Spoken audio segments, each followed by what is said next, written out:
Fuego, de Stephanie Escobar.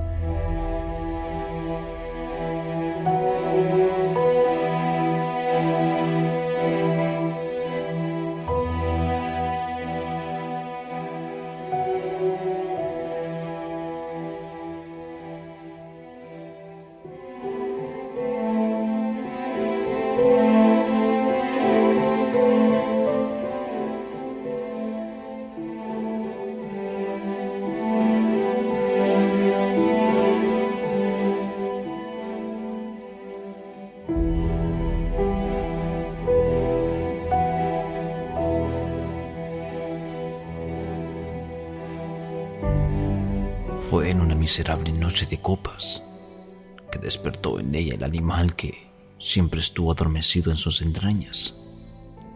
Desde niña, Elena fue siempre una manifestación de lo irreal. Parecía que sus pasos se desarrollaban en un jardín encantado, donde ella era una hada que jugaba a sembrar rosas para sus espectadores. Hacía mucho tiempo desde entonces. Al marcharme al extranjero la perdí. Unas cuantas cartas de mi parte me informaban el proseguir de sus pasos. A mi regreso, encontré a una mujer. Toda ella seguía siendo una ensoñación, un fruto prohibido del Edén. Y fue la noche de nuestro encuentro cuando se desataron los cordones del destino. Nos abrazamos. Me contó sobre su vida. Estaba cursando el último año de colegio. Pronto cumpliría los 18. Parecía que nada había cambiado en ella. Yo le contaba sobre mis aventuras en Alemania, la soledad, el frío y el desamor que me abrazó en sus tierras. El tiempo nos atrapó en un cuarto de la casa, donde todas las noches, después de la cena, nos reuníamos a recuperar el tiempo que habíamos perdido. Ella tocaba su guitarra para mí y yo le leía mis poetas favoritos. Hasta que una noche de tormenta, el rugir del cielo me despertó. Estaba parada frente a mi cama. «Tengo miedo», dijo.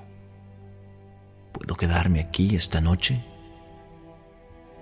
No pude evitar mirarla con los ojos que la miré. «Está bien, quédate». Sigilosa se acostó a mi lado.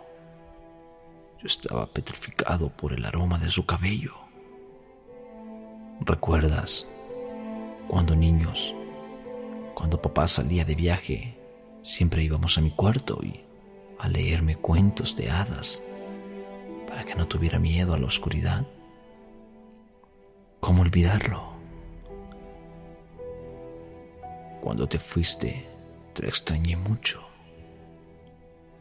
¿Por qué nunca me escribiste? Lo hice muchas veces, pero no me atreví a enviar esas cartas. ¿Por qué? Se sentó en la cama y un inesperado movimiento se abalanzó sobre mí, depositándome un beso en mis labios. Y fue entonces cuando ya no pude detenerme. La besé con la pasión que había guardado todos esos años, lejos de ella. Acariciaba su piel, centímetro a centímetro, como un sediento para calmar mi sed. La recorrí con mis labios.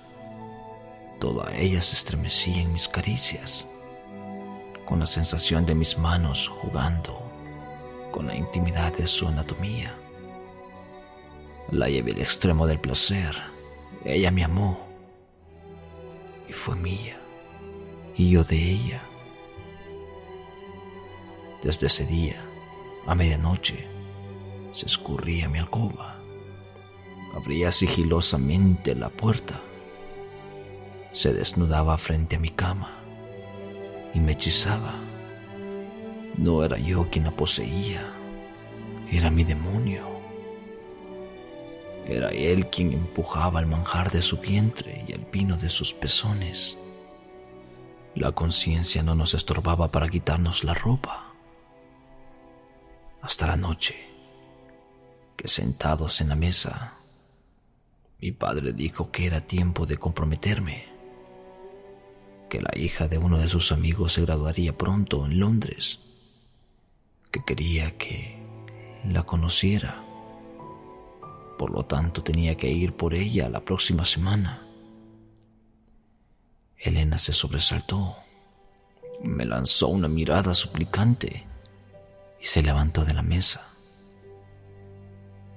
«¿Qué le pasa a tu hermana?», dijo mi padre desconcertado. «No lo sé», respondí. «Esa noche no hicimos el amor. Elena lloraba. No dijo ninguna palabra.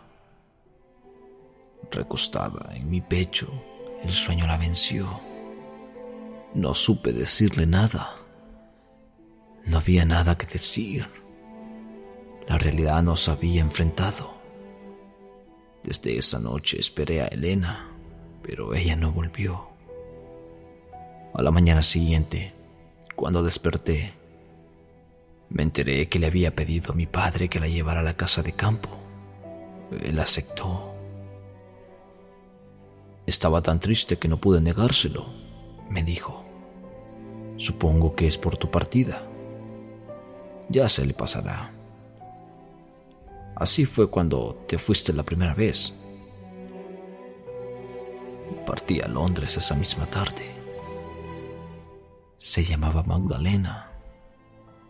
Era realmente hermosa, ojos castaño, piel canela. Sin duda tenía raíces árabes. Nos entendimos de inmediato. La invité a cenar. Hablamos de nosotros y de los planes para nuestro futuro. Esa noche telefoné a mi padre. Le informé que había decidido quedarme hasta que Magdalena terminara la escuela. En invierno estaba de regreso con Magdalena como mi prometida. Elena se mantenía distante, sonriendo como nunca, brillando como el sol que era. Parecía como si aquella primavera lejana nunca hubiese existido. Se comportaba como toda una hermana con mi prometida, ayudándole en los preparativos de la boda. Realmente estaba sorprendido. No podía aceptar que Elena hubiera olvidado aquellas noches juntos, las palabras que nos dijimos, el amor que nos teníamos. Me enfurecí con ella. Empecé a odiarla por la indiferencia con que me había abandonado. Traté de torturarla, mostrándole el gran hombre que era para Magdalena. La besaba frente a ella, le decía que la amaba. Todos lo creían. Incluso yo mismo lo creí. Y creí que Elena no le importaba. Hasta esa noche. Comprendí que había vivido disfrazado de simulacros, ridiculizando sus verdades, trayendo al mundo real un engendro que negaba todas sus culpas y obscenidades. Para todos era un verdadero ser celestial, una moneda digna de mejor postor. Para mí, que la conocí en la intimidad de los besos sin futuro, era más que eso. Era la reencarnación de una diosa, la diosa pecadora, la diosa juez. Por primera vez sentí miedo. El fuego ardía en sus pupilas. Podía ver cómo sus entrañas se volvían brasas ardientes. Era como si aquella ensoñación se había desfigurado hasta convertirse en una de mis pesadillas. La reconocí. Siempre había sido esa. Siempre. Incluso cuando ocupaba mi almohada. Mis ojos me delataron. Astuto. Traté de huir de ella, pero me acorraló. Ensimismada en sus reflexiones, cristalizada en la reminiscencia de noches desenfrenadas de placer, yacía frente a mí, sosteniendo el vaso que contenía el mortal líquido que la había desatado. Embriagada de furia, desparramó frases peligrosas dirigidas a la posesión, los celos que sintió y no dijo, el pecado, la locura de haberme amado y profanado los lazos de hermandad que debíamos proteger, los castigos que merecíamos esclavos de la debilidad. Me hizo su amigo en la complicidad de la noche más oscura de su vida. Yo me consumía en su mirada, cada vez más penetrante y dolorosa. Iba formando bancos de miseria dentro de mi alma. El sentido se retorcía en mi pantalón. El fuego la sofocaba. Respiraba más profundo y en cada exhalación emanaba el hálito de su venganza. Ahora yo sería la víctima. Sería yo quien ardería en las llamas del infierno. El atroz final de su juego sería ese: acabar con el erebo que la clausuró de atardeceres, exterminar al impío que la desterró de toda fe y esperanza. Pensé en una manera de escapar. Su religión me había condenado a un fin que no permitiría llevarse a cabo. Fingí entonces. Me reía y miraba a mi alrededor buscando la salida, buscando a Magdalena con la mirada. Pero estaba solo, frente a ese verdugo que me espinaba las entrañas. Mi padre presentaba orgullosa a mi mujer, ignorando que se acercaba nuestro fin. Elena me tomó de la mano y con la suavidad de sus pasos me condujo a un lugar apartado. Su mirada se tornó acogedora entonces. El ritual empezaba. Era hija de la luna de Escorpión. Conocía perfectamente el juego de la seducción. Y caí, como tantas veces en el pasado, en sus brazos de sirena. Entonces me devoraba, con una silenciosa carcajada, la agonía. Estaba perdido. Me entregué a sus labios, a su cuerpo, y me sentí renacer en el sabor de su saliva, en el fuego de sus manos, en el olor de su cabello. Olvidé la prisa por huir. Olvidé que sus ojos ansiaban mi fin. Y sucedió. Como si hubiera escuchado mis pensamientos. Me miró fijamente y sonrió con su tono de burla, tan dulce e inclemente. Afuera rugía el viento. Un escalofrío me recorrió el cuerpo. Maldito bastardo. ¿Cómo te atreves? Te odio. Eres un canalla. Era Magdalena, al descubrirnos cuando abrió la puerta. Habían pasado tan solo 4 horas desde que en la iglesia dije: sí, acepto. Entre la risa y el llanto, Elena sacó un revólver de su cartera. Lo enfrió en su paladar con un disparo sonoro. No pude detenerla. Magdalena gritó despavorida. Luego mi padre y los demás entraron. La luna se apoderó, como una perla insólita y prohibida del cielo. El viento danza entre las llamas de la hoguera, y mientras todos me miran, se invade mi mente con las palabras de Sartre.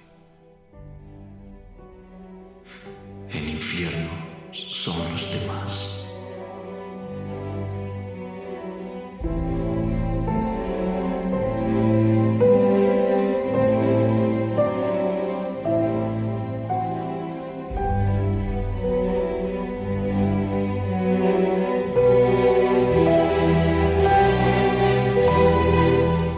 Fuego, de Stephanie Escobar.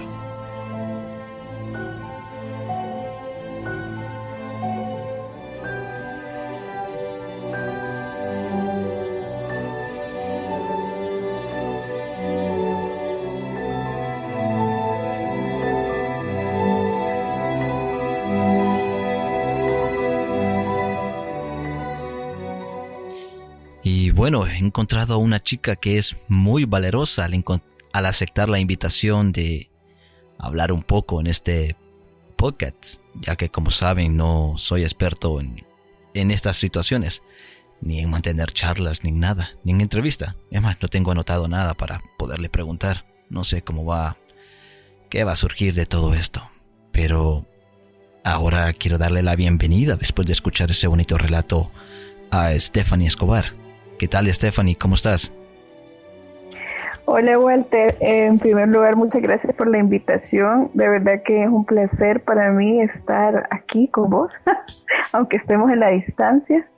Y pues aquí todo bien, aguantando la cuarentena. Eso me alegra que esté bien y a la vez, pues bueno, no tenemos opciones muchos, ¿no? De estar en esta situación en la que o nos han puesto o quién sabe qué. Sí, nos toca. Sí, he sabido que has tenido, como dicen en inglés, un gran ordeal, que es un gran desafío fuera del país, pero creo que ese tema, como muchos, no lo vamos a tocar porque no quiero que te me vayas a poner triste en esta entrevista, ya que espero tener una charla divertida contigo. Y Bueno, claro que sí, ya sabes. bueno, vamos a ver. Tú, Stephanie, eres directora de cine, actriz, y quiero decirte que te descubrí en un bonito programa donde te escuché que estabas participando con Leonel Novoa, donde quedaron en tercer lugar con un guión interesante. Me gustó mucho que los anduve buscando como locos y como sabes, pues no descansé hasta dar con ustedes. Sí, cierto. Fue bien emocionante eso también para mí. Para mí, déjame escucharte que fue mucho más emocionante porque escuchar al presentador decir que eran de un país que no era muy conocido, al menos geográficamente sí, pero no en estas cuestiones, para mí fue una emoción. Y aparte, saber que quedaron en tercer lugar, para mí fue doble emoción todavía. Entonces, ¿qué te parece si comienzas contándonos cómo es tu vida en el cine? ¿Qué te llevó a todo esto del cine? Mira, fíjate que yo creo que fue una casualidad porque, bueno, yo soy de un pueblo de Cabañas, que es en Suntepeque, y cuando yo era niña y adolescente, pues siempre estuve interesada por las artes, pero cuando yo era niña no existía nada, ni siquiera clases de dibujo, solo eran o deportes, y yo no soy buena para los deportes, entonces empecé a escribir allá, y empecé a escribir como una necesidad de expresar lo que me estaba pasando en la cabeza porque no tenía la suficiente confianza con mis amigas y ese tipo de cosas, entonces empecé a llevar diarios. Todo de los diarios fue que fue mutando la escritura. Ajá. Interesante, pero estos diarios no eran los famosos chismógrafos, ¿verdad? No, eran diarios y yo creo que lo primero que descubrí fue la poesía. Yo siempre quise pintar, fíjate, mi sueño realmente es ser pintora, pero no sé por qué eso no se ha dado todavía. Entonces, pintaba con los materiales que tenían mis papás en la casa, pero siempre me veían mal mis pinturas y yo pues nunca, no sabía que el arte podía ser bien diverso. Entonces, mi segundo refugio fue la poesía. Pero empezó en estos diarios que yo, para que no se dieran cuenta qué es lo que estaba escribiendo, empezaba a escribir como en clave, como en imágenes. Y después me fui dando cuenta que la poesía, pues hay mucha poesía que está escrita así, con imágenes y que lo puedes relacionar con las emociones y es pura interpretación de quien lee realmente. Entonces cuando yo a los 18 me fui de Sensunte a San Salvador, me mudé para estudiar y empecé estudiando odontología, te imaginarás. Y la verdad es que un día caminando por la Facultad de Artes, voy viendo un letrero que decía, que hablaba de un diplomado de teatro, y dije, bueno, yo siempre he querido actuar, abandoné mi carrera por estudiar teatro, y estudié teatro, terminé el diplomado en la Nacional y luego estudié en el CENAR. Y entonces ahí, estando en la vida de teatro, me empecé a juntar, conocí a un amigo muy querido, y él estaba metido en cine, en animación, el guionista. Bueno, es mi compañero Leo, que es con quien coescribimos el guión ganador que mencionaste. Y entonces él estaba metido en cine y me invitó una vez a un taller de stop motion y yo fui, y de repente a otro taller, y luego caí en otro taller de cine que era sobre cine de ficción que impartió André Gutfreund. Eso fue allá como por el 2011 o 12, más o menos, no recuerdo. Y entonces Leo siempre había querido ser guionista y yo era su compañera. Entonces me dice, bueno, había un ejercicio de hacer un corto y teníamos que elegir el guionista y el director. Y entonces Leo me dijo, yo quiero ser el guionista, entonces vos vas a tener que dirigir. Y yo no sé absolutamente nada de cine, yo solo soy actriz. Pero me puse a dirigir a una actriz chilena y a un muchacho que había estudiado cine en Cuba, y a otro muchacho que conocí. Y entonces en este proceso don André me descubrió y me dijo que yo tenía madera de directora. Y entonces ahí empezó todo. Luego yo me empecé a tomar en serio y empecé a ir a cursos, a tomar talleres, los que salían, ¿verdad? No es que yo haya pagado nada, porque en realidad yo era estudiante y no tenía trabajo, y era como buscar las oportunidades, y taller que salía, taller al que aplicaba, y si quedaba, pues asistía. Y así, de repente, fueron surgiendo oportunidades, y hasta este momento codirigí y coproduje una película que se llama El Último Toque, que está en fase de postproducción, que esta la financiamos con un premio del Ministerio de Economía que se llama Pixel, el premio Pixel Pro en audiovisual. Luego he sido directora de arte de otra película que se llama La Travesía, que se estrenó en Francia el año pasado, creo. Y luego ahí he trabajado en varios cortos, en publicidad. Y pues yo creo que fue como la vida. Yo, si me preguntas, hace 10 años si me imaginé que iba a hacer cine, pues te soy sincera, yo jamás pensé que iba a trabajar en cine.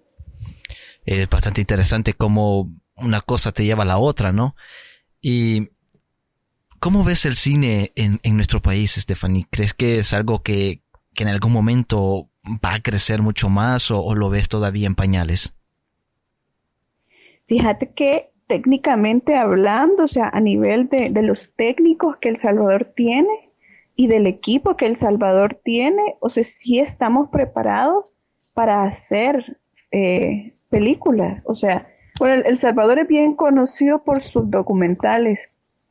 Las películas que más se conocen en el extranjero son documentales de El Salvador. Sin embargo, esta ola de ficción que ha empezado, yo creo que en los últimos 10 años empezó a moverse un poco más la ficción, que están estas películas que te menciono y otras películas que se han hecho, y hay dos películas en especial que han sido coproducidas con Canadá, que ya cumplen con los estándares internacionales que esperan los grandes distribuidores. Entonces, hablando de los técnicos, El Salvador sí está capacitado para poder producir cine. El problema es que el cine es una industria o es una actividad que necesita mucho dinero para poder cumplir estándares internacionales. Entonces, si queremos tener cine en El Salvador, la empresa privada o el Estado tiene que empezar a tomar acciones respecto a la industria, o sea, empezar a verlo como industria, porque si el cine se ve como industria, va a generar un montón de empleos, va a generar un montón de ganancias.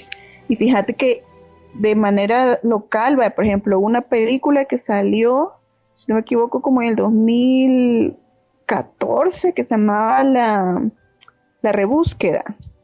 Es una película que en realidad no es tan buena, o sea, tiene muchas fallas técnicas, tiene fallas en el guión y todo esto, pero fue una muy buena experiencia ir a verla porque el público salvadoreño se divirtió, tuvo una asistencia muy grande, o sea, la película estuvo en cartelera como 2 meses, o sea, ha sido la película que más dinero ha generado en los cines nacionales. Entonces, si vos ves, o sea, en realidad público para el cine salvadoreño sí hay. Entonces, pues ahí hay que tomar cartas en el asunto. Solo que ahora está un poco más complicada la situación porque el rubro de cine en El Salvador y yo creo que en muchas partes del mundo está muerto por la crisis, ¿no?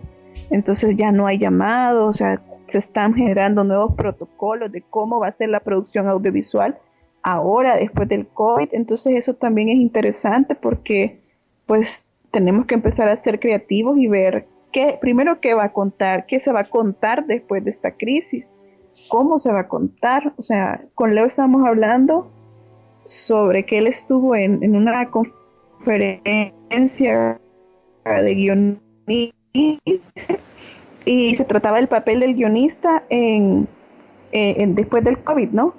Y de que cómo se van a contar las cosas. Y entonces, que ya hay como un antes y un después.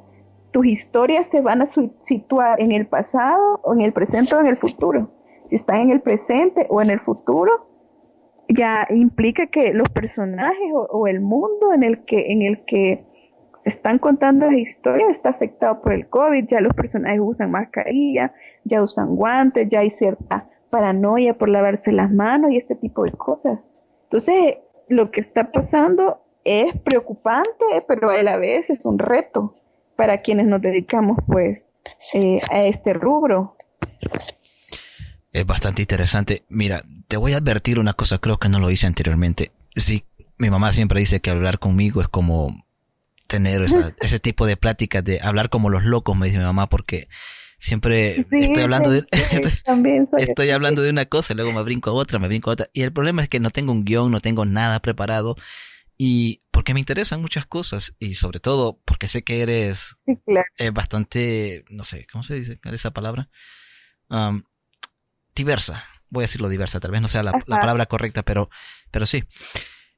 Volvamos nuevamente a la escritura, que creo que eso ya lo del cine ya está bastante claro y no quiero meterme en la cuestión de cine porque no lo entiendo mucho, ¿me entiendes? Pero sí es muy importante. La pregunta que te hice es porque es tu campo, pero no sé, volviendo a la escritura, ¿has publicado algo o das a conocer tus cuentos o has participado en algún premio o algo por el estilo, algo literario? Fíjate que sí, como te conté, bueno, mi primer año viviendo en San Salvador fue muy prolífico a nivel de escritura y entonces recopilé algunos de los poemas que sobrevivieron a los diarios porque usualmente los destruía. Ahora me arrepiento tanto de eso. Entonces, ese año, en el 2009, cabal, hice un poemario que se llamaba Relicario de Sombras y lo metí al concurso de los Juegos Florales y gané en la rama de poesía. Entonces, luego de eso, estuve en varios talleres de escritura en San Salvador y digamos que mi producción de poesía no fue tan abundante como me hubiese gustado, pero empecé a escribir cuentos, que en realidad es lo que más me gusta ahora, escribir cuentos. Dejé de escribir cuentos como tales para pasar a escribir guiones, pero ahora hace poco estoy retomando la escritura de nuevo. De hecho, después de que gané el concurso, abrí un blog que se llamaba Relicario de Sombras. Perdón. Se llamaba Relicario de Sombras y ya desapareció porque estaba en Blogspot y porque la verdad es que luego lo abandoné y todo lo que había escrito ahí se perdió. Y ahora he vuelto a escribir y abrí un nuevo blog que se llama Con Lente Violeta, y ahí estoy subiendo poemas viejitos y subiendo escritos nuevos, que me estoy queriendo meter a escribir un poco de crónica, entender cómo funciona la crónica, que me gusta mucho como género literario. Y también pues quiero seguir escribiendo cuentos. Entonces tengo ahí un par de planes de escribir unos cuentos sobre historias del encierro a partir de esta crisis. Y a ver qué tal, entonces, en esas. Es bastante interesante. Y, no sé, tal vez te acuerdas cuando escribiste este cuento que se titula Fuego, que es muy bonito, me gustó bastante. ¿Qué nos puedes contar acerca de ello? Porque tiene un final un poco tremendo, un poco fuerte, ¿no?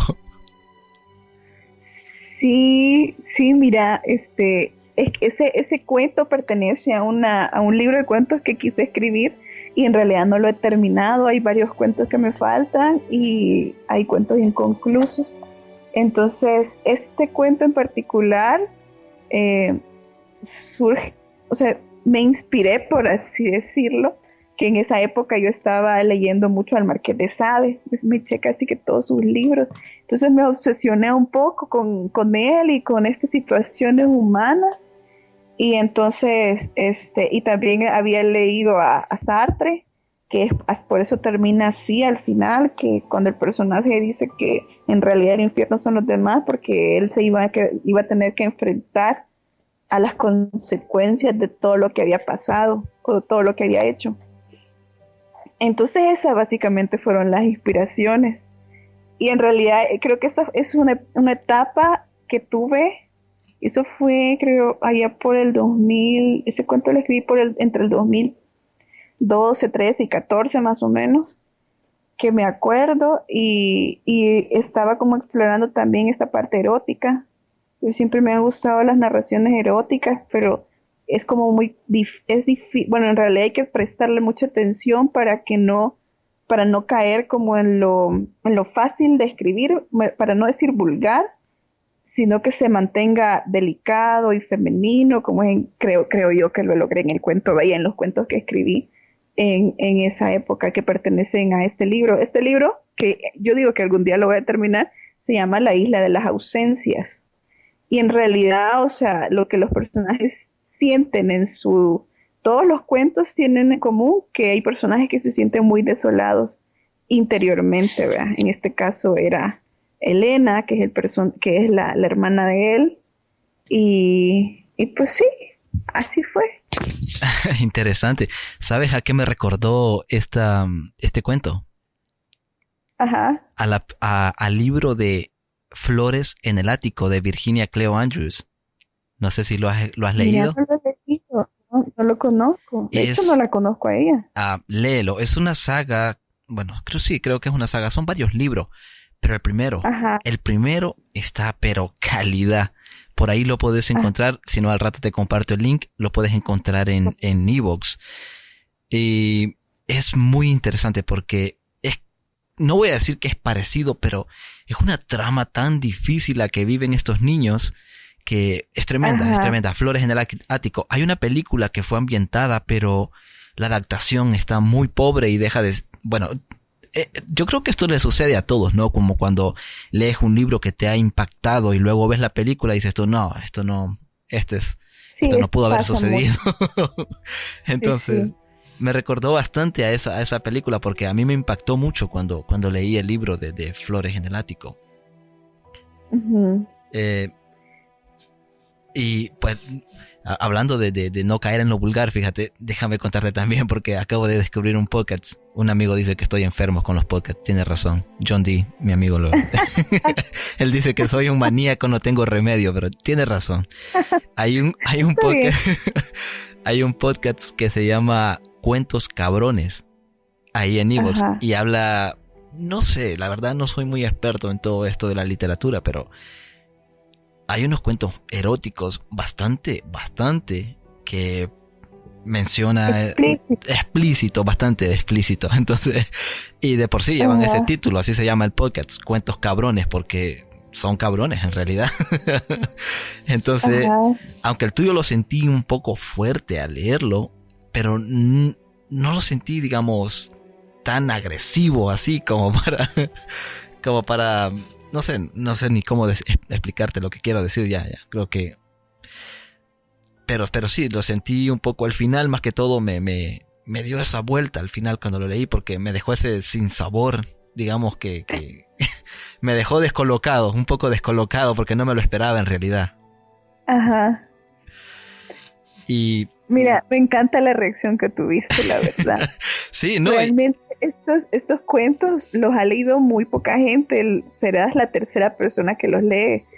Entonces, porque como quedaron ahí olvidados y ese cuento lo retomé porque estando ahorita en el exilio y en el encierro fue como, ay, voy a recordar el pasado y los encontré y me gustó, me siguió gustando, la verdad. La verdad a mí también, te lo digo, me encanta porque la reacción.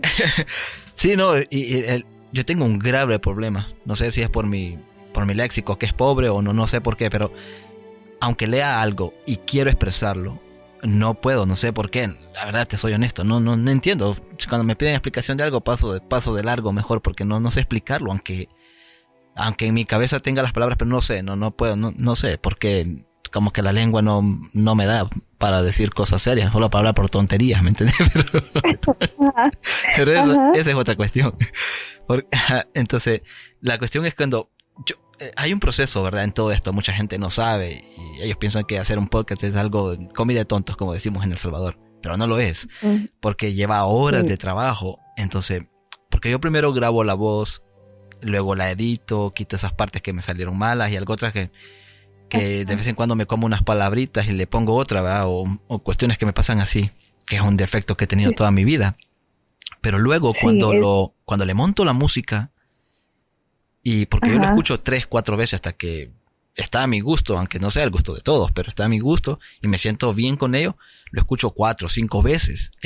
Y en cada vez que escuchas un cuento, como que está eso, porque que lo interpretas de diferente manera, ¿no? Por alguna razón. Será tu estado de ánimo, no sé, la verdad, no lo sé qué sucede ahí en la cabeza al menos en la mía, no voy a hablar por mí. No sé qué sucede en mi cabeza, que lo entiendo de diferente forma, o le veo otras cosas, o sea, algo que pasé por alto en su momento, que en la primera vez que lo leí. Porque eso me sucedió, porque cuando tú me lo enviaste, lo leí ese día y me gustó. Por eso te dije, no, podemos hacer te dije. Aunque estaba esperando el cuento del guión, pero en realidad surgió y se dio. Entonces, ¿qué me ibas a decir? Disculpa que cuando ya me pongo a hablar ya me pongo loco. No, estaba escuchando, no estoy escuchando. No, pues sí, yo aplaudo. Es que en realidad todos los procesos creativos, como en el caso del podcast, o como hacer un cortometraje, o como escribir, en realidad llevan mucho trabajo. Porque trabajo de preparación, hay trabajo en la ejecución y hay trabajo en la edición, y eso es lo que te pasa en el podcast también. O sea, no es así sencillo. Es todas las actividades creativas así son. Por eso la gente como solo ve el resultado, por eso a veces critican o hablan con mucha facilidad, pero en realidad toda la gente que hace arte o que hace estas actividades creativas, pues sí, hay un montón de trabajo, de horas de planificación y de ejecución y de edición. Entonces sí, yo te entiendo. Eso es cierto, porque prácticamente todos caminamos con una piedra en la mano, ¿no? Y se nos hace fácil soltarla, sin antes averiguar qué tanto trabajo le ha llevado a esa persona, por muy mala que lo haya hecho, qué tanto trabajo le ha llevado el realizarlo, ¿no? Pues bien, volviendo a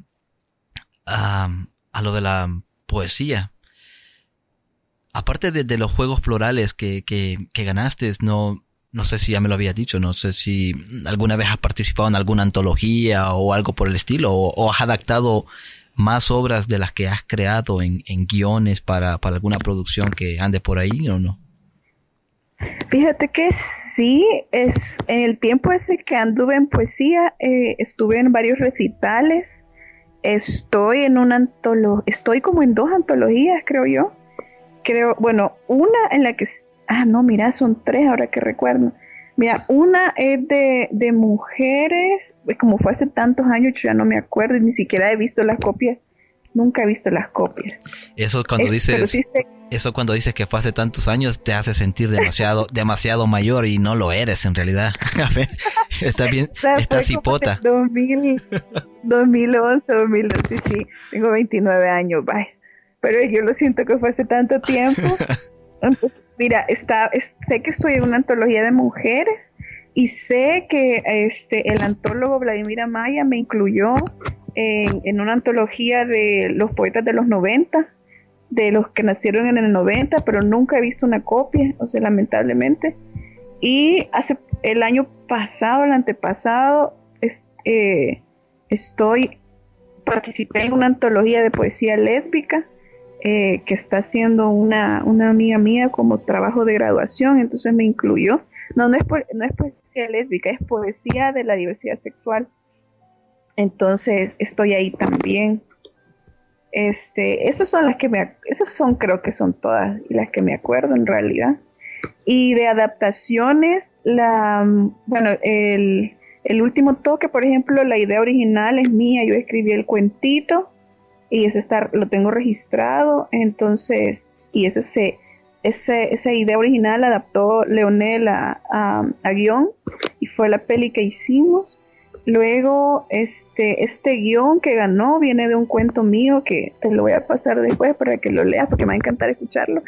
Y quiero ver, y de ahí tengo varios guiones que vienen de cuentos también.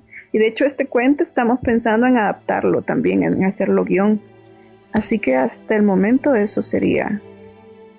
Lo único que se ha grabado pues es lo del último toque. Interesante, es bastante.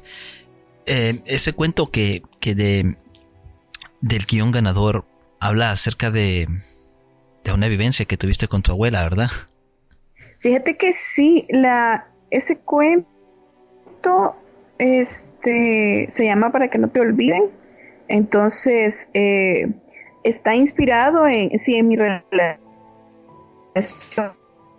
con mi abuela. Hay una parte, o sea, uno cuando crea ficción a veces toma de sí mismo y a veces toma de alguien más. Y en ese caso, yo lo que quería hablar en ese cuento era un poco sobre el abandono paterno, porque, bueno, en el guión no aparece, pero se cuenta todo el principio, el cumpleaños de la niña, y que el papá en medio del cumpleaños y después ya no regresa. Eso está en el cuento y no está en el guión. Entonces, lo que yo quería hacerle un tributo a mi abuela es cuando ya se pasa la niña a vivir con su abuela y que la abuela le enseña a hacer flores, porque en realidad a mí quien me crió fue mi abuela, o sea, mis papás trabajaban y yo pasaba mucho tiempo con mi abuela, solo que mi abuela era sorda. Entonces yo, no sé, mi relación con el silencio y mi paz en la soledad, mi capacidad de estar sola, creo yo, viene de estar acompañada de mi abuela, porque como no podíamos hablar, sin embargo pasé toda mi infancia con ella. No sé, bien extraño haber pasado tanto tiempo con alguien y que sea una desconocida. Entonces, cuando ella murió, yo sentí que yo tenía que escribir más sobre ella para poder, a través de la escritura, entenderla y conocerla y mantenerla, pues, fija en la memoria. Entonces, este cuento, esa abuelita que aparece ahí, tiene cosas de mi abuela y también tiene mi deseo de cómo me imagino yo que podía haber sido nuestra relación si mi abuela hubiese podido escuchar. Sí, es bastante interesante, pues hacemos un llamado a tantos hombres irresponsables que abandonan a sus hijos, y más que todo en nuestro país es un gran problema, porque no sé, yo a veces les digo que son valientes. Muchos son valientes porque en lugar de estarle dando una mala vida a sus hijos, prefieren irse, y eso está bien. Lo prefiero de esa forma, a que se queden ahí a hacerle la vida miserable a los hipotes. Lo digo en tono de risa, pero en realidad no sé, no es nada divertido. Y O sea, dime. Porque yo, ¿cómo se llama? Es que a mí me pareció, una vez leí unas estadísticas que decía que el 65% de los hogares salvadoreños eran monoparentales. Eso quiere decir que solo estaban compuestos por un miembro de la familia, que podía ser la mamá o la abuela o la tía o el papá en muy pocos casos. Entonces, al final esto me surgió la necesidad de escribirlo porque mis papás son maestros y a veces me contaban cosas sobre sus alumnos. Y entonces el Día de la Madre en las escuelas es súper especial, se hacen arreglos, se hacen fiestas, le hacen una celebración a las mamás, pero el Día del Padre es un día muy difícil para los maestros, porque hay muy pocos niños que sí tienen a su papá y muy pocos niños, y hay muchos niños que se ponen muy tristes en ese día. Entonces a mí esa imagen me impactó y me conmovió, porque eso es lo que le pasa a Saraí. O sea, Saraí está sufriendo la pérdida de su papá, que en el cuento sí se explica que él solo se fue y ya no regresó.